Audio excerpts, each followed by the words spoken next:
guys, what's up? Kembali lagi ada Aba di sini, dan pada kesempatan kali ini Aba akan sedikit mereview atau merangkum sebuah alur cerita film yang datangnya dari mata pena. Di mana film ini menurut saya sangat bagus untuk Aba review. Tanpa banyak spoiler di awal film, makanya biar kalian tidak penasaran dengan videonya, langsung saja kita mulai. Let's go!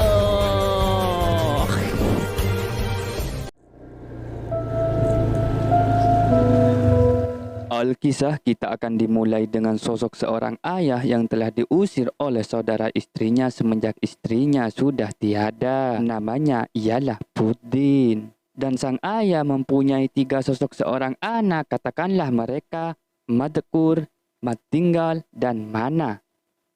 Singkat cerita, setelah ia sampai di rumah anaknya, dia disambut dengan hangat dan baik oleh anaknya, yaitu Mana. Dia juga sempat bercerita kepada anaknya bahwasanya dia telah diusir oleh saudara ibunya dikarenakan pamannya sering kalah bermain hingga menghabiskan warisannya. Lalu sang ayah bertanya bagaimana kabar tentang saudara-saudaranya. Alhamdulillah, semua baik-baik saja. Lalu ayah pun sangat senang akan kabar anak-anaknya. Lalu Manah pun bertanya, terus niatnya Bapak ingin tinggal di mana? Tinggal di mana saja, yang penting bisa menerima akan keadaannya. Lalu tidak lama kemudian suami sang Manah datang dari tempat kerjanya, dan dia juga sangat baik sikapnya akan mertuanya. Sambil lalu dia pamit untuk mau mandi setelah ia pulang dari kerja. Namun Manah pun juga ikut pamit kepada ayahnya mau melayani suaminya. Lalu sang suami pun bertanya, kenapa dia tidak kasih tahu kalau ayahnya akan datang?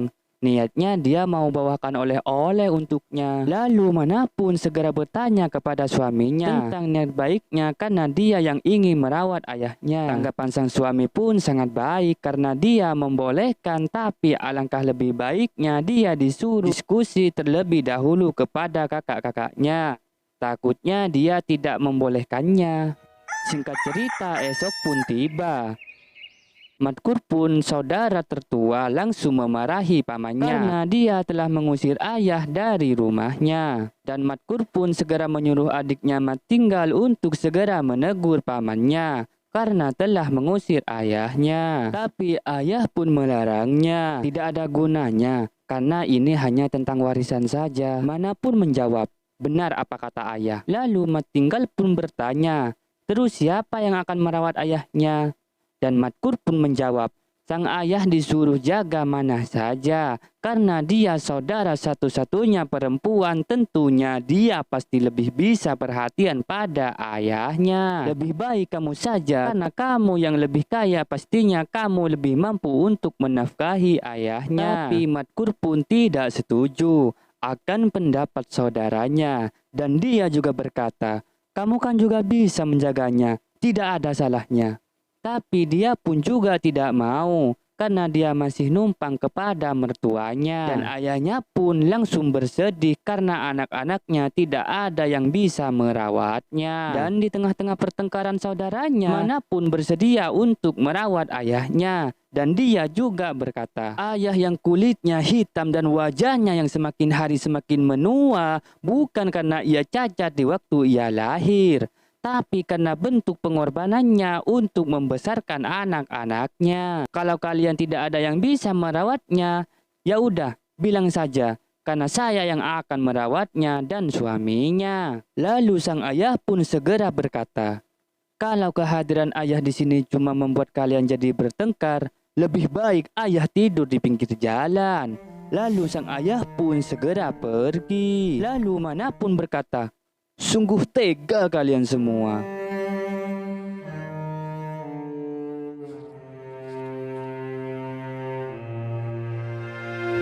Satu minggu pun berlalu. Sang ayah nampaknya semakin hari semakin parah sakitnya. Ia mungkin tidak akan lama lagi. Lalu Mana pun menjawab, jangan bilang seperti itu ayah. Cuman ayah satu-satunya yang ia punya setelah ibunya sudah tiada. Lalu ayah pun berkata, dia tidak ada warisan untuk dia berikan pada dirinya. Tapi cuma satu pesannya, kalau dia sudah tiada, jangan pernah bertengkar dalam persaudaraan. Pasti hidupmu akan tenang dan bahagia. Lalu Manah pun menyuruh ayahnya untuk beristirahat. Singkat cerita, di saat suaminya sedang bekerja, Manah pun menelponnya.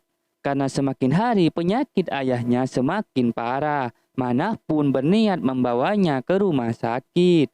Tapi di saat itu pula ayah pun nampak haus dan ingin mengambil air yang ada di dekatnya.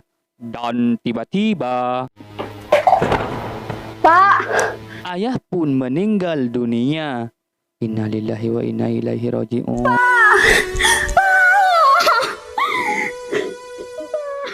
Lalu suami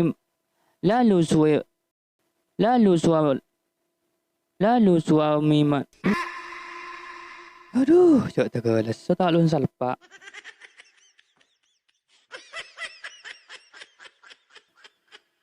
Lalu suami Manah pun segera pamit pulang karena mertuanya kondisinya semakin hari tidak memungkinkan.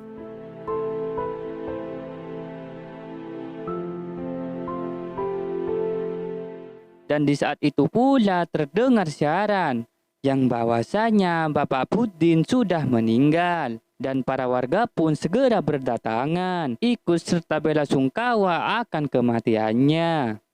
Suami pun mendapat telepon yang mengabarkan bahwa mertuanya sudah meninggal dunia. Tapi ketika Manah menghubungi saudara-saudaranya, mereka pun malah mengabaikannya. Ya taro karo anongku.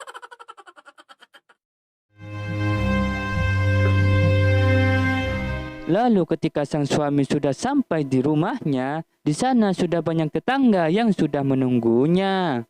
Dan ketika dia masuk ke dalam rumahnya, Manah pun kelihatan sangat terpukul akan kematian orang tuanya. Kakilah putih aki pak, bener pak pasti bangga andi anak bini pelak ngak kakek. Lalu si Ruth pun mengusulkan, kalau sudah tidak ada yang ditunggu, alangkah lebih baiknya kita segera menguburkannya. Karena cuaca takut sampai hujan. Dan Ustadz pun segera minta izin dulu ke dalam rumahnya. Lalu setelah sampai di dalam, Ustadz pun segera mengusulkan, kalau sudah tidak ada yang ditunggu lagi, alangkah lebih baiknya jenazahnya akan segera dikuburkan. Lalu sang suami pun segera mengiyakan.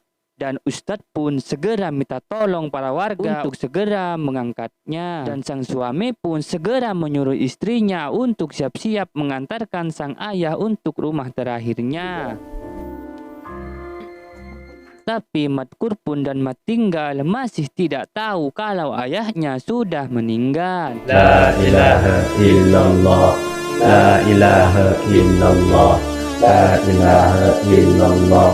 Tapi sewaktu ia mau berangkat mengantarkan ayahnya ke pemakaman, dia menyuruh satu warganya untuk menyampaikan bahwasanya ayahnya sekarang sudah meninggal dunia. La ilaha illallah, la ilaha illallah, la ilaha illallah, la ilaha illallah, la ilaha illallah, la ilaha illallah, la ilaha illallah. La ilaha illallah. Lantas sang warga pun sampai dan langsung memberitahukan pada saudara-saudaranya bahwa ayahnya sudah tiada.